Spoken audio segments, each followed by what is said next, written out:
Hey everyone, this is David. Welcome back behind the velvet rope. We are going to get right into it today with the one and only Miss Sarah Fraser. David, I know I say this all the time, but I truly love you as a friend. Like, you have changed my business so much. You changed the way I even think about doing my interviews, the press that this man gets, people. Okay. Like I have never seen anyone work the way you work. Like I texted you this week. I said, has Radio Andy contacted you yet? And what am I going to have to do? Like, how many times a week am I going to have sex with you to co-host that show?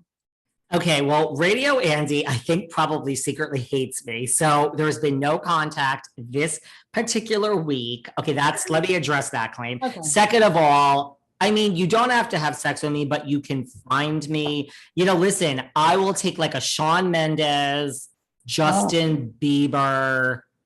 I'll take one of those types each. I will find you the cutest for sex Justin Bieber like gay guy in WeHo that you have ever seen. I will hook you up with a gorgeous gay guy in LA, and I need to co-host. I cannot believe they haven't called you because you are such a Bravo insider. Like, the fact, I don't know anyone that's ever even made Newsweek that isn't like doing something political. Like, listen, I said in my next everyone wants to stop listening to my show. You want to cancel whatever you want, please. In my next life, none of you, I will shut down the Instagram. I will shut down the TikTok, and I will just open a PR agency and do press, and no one will ever know my name. You can never hear from me again. So if anyone wants to stop listening to this podcast in masses one day, cancel me, ban me.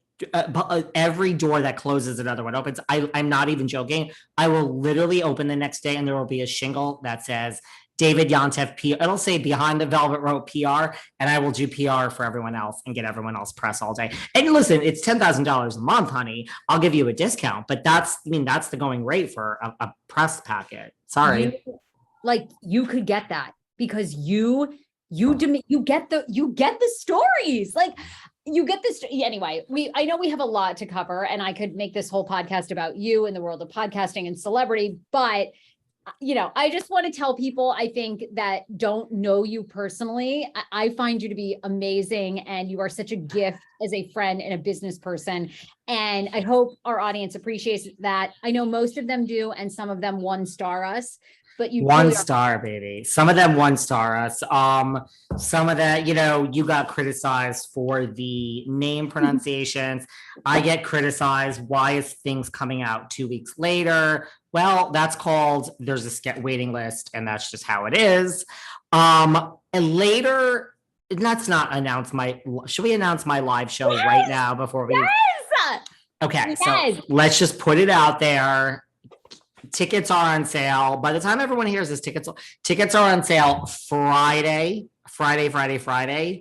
August 12th, Friday, August 12th. Tickets went on sale, which was last week. So tickets went on sale Friday, August 12th.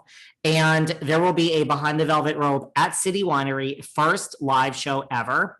And there will be a very special guest, the one, the only, Kim D. Everyone loves Kim D on Saturdays. Most of you listen to our Patreon. If not, you're kind of missing out because that's kind of where it all happens. And it's going to be just kind of, it's going to be a live show. We're going to talk about all the drama that's going on that week, just like you and I do. I mean, Kim has inside info on New Jersey. It's not just going to be Jersey. We're going to go through every franchise. Q&A. People, listen, Kim and I talk all day about how you can ask us anything. Q&A live, ask us anything. So if anyone's in the New York area, New Jersey, Long Island, Connecticut, Philly, or you want to drive up, one of the listeners said they were driving up from DC, come to our live show. Tickets are literally not expensive, $25 and $40 if you want to do the VIP meet and greet upgrade with me and Kim. You can push me out of the picture if you just want to talk to Kim. I don't care. I love it. The show is going to be a huge success. I hope so. Oh, it will. Oh my God. Your fans adore you. And, people love Kim. I mean, Kim is no filter. She is a hot take. I mean, she is a hot take in herself, honey. So it's going to be a great show. For sale, baby. where do you want to begin this week with everything that you and I have? I mean, you know what we haven't talked about, which is kind of the biggest news. We got so lost in the weeds with that Tamra, who some people call Tamrat. They like to refer to her as Tamrat. Returning to the OC, we really I've not talked about the one, the only recent behind the velvet rope guest, Taylor Armstrong.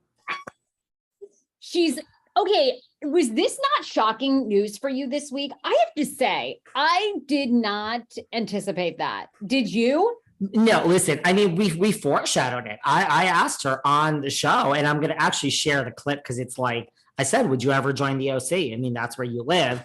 No, I mean, I was shocked. It just makes so much sense to me for so many reasons. I mean, she lives there, and I asked her, and it's just, but she does live there. She knows some of them. So that's the second thing. She was just on girls trip with Tamra. So she's already this is why I'm telling you, girls trip, I think, is so important. It could be the nail in your coffin. Like, I don't think it did any great shakes for Vicky. I don't think Vicky was coming back to the OC regardless, but I don't think it was so good for Vicky's legacy. I don't think she looks so good on it. And I mean, we can get into this too, but it looks like Jill Zarin has completely been cut out of the legacy show. So I guess we could argue, did girls trip do anything for Zarin? Zarin. Yeah. I got stuff to say about that because I'm not so sure that rumor is true. I got to address that. I've done some digging out here in the Hamptons. Jill's right down the street, by the way, in Sag Harbor. So I've done some digging around Ms. Zarin's garbage outside the house, and I got some stuff to say, people. No, I mean, she's literally down the street. Look, why I want to know, as you know, from your producer hat, because I think this is an interesting, I think Taylor's an interesting one to bring back because I don't find her particularly, like we talked about this on Girls Trip, I found her to be the least interesting of the group. I also feel like that didn't do much for Dorinda, but I know Dorinda was your favorite on that. A second favorite. What do you think she is going to bring? What do you think is going on in Taylor's life that they feel there's enough storylines and drama? Well, okay, a couple of things. First of all, besides the fact that she lives there and knows some of them and just filmed with Tamra, I mean, I hate to say it, like she looks the part, like she looks like an Orange County housewife. So she reads that. I think that there's no chance she will ever get hired back on Beverly Hills. To your point, she is a little bit lesser than, I mean, if you want to throw her in the mix with like a Rinna or even like a Sutton or a Kyle. But now, mind you, she's also not going back as a full-time housewife, which I find actually wrong. This whole announcement, she's the first one, she broke all the rules first time, and you know, she's only a friend of, which I'm kind of let down on. Granted, look at what's going on with New Jersey. We just had some announcements of so I think if she films a certain way, she could be upgraded. But you know what it is? It's like what we talked about when she was just on my podcast.